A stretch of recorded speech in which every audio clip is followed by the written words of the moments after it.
DJ Uday Kumar हल्दी mobile number 74 88 37 47 72 DJ Uday Kumar.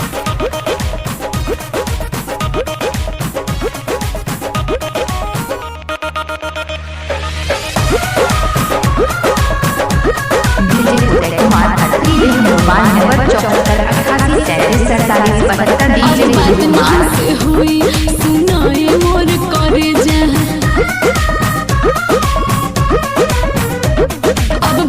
हमसे हुई सुना है मोर करे जा देले बड़ा तू जवन मोबाइल के ले जा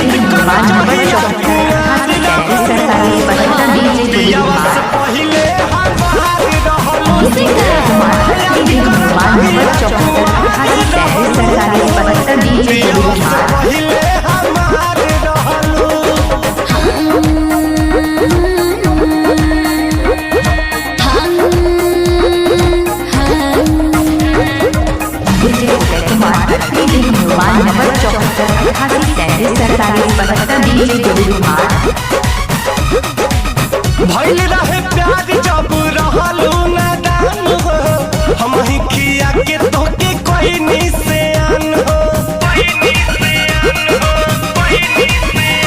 अरे रही कुमार तोहर राखत रही मान हो गइल साथी भइनी दोसरा के धन हो चाहे जान जाती बारू की जान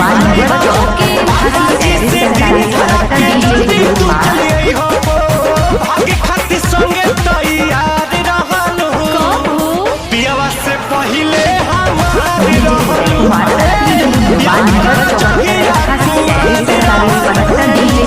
पियावा से पहिले हमारी रहलू पियावा से पहिले हमारी रहलू।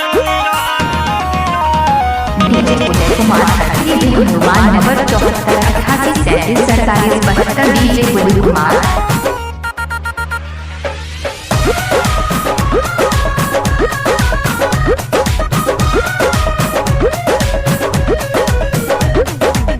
लूट गइल प्यार यार छीन लेलू चैना देखे के तरसे ला रात दिन नैना मोबाइल नंबर 74 88 37 47 तोहरा से बेसी सितम सहतानी का कहे और कोई से रहतानी माटी में मिला दिहलू तू सोचल सारा सपना शादी करके नीरज के बना लिहलू तू अपना विदेश के दिल के करार रहलू पियावा से पहिले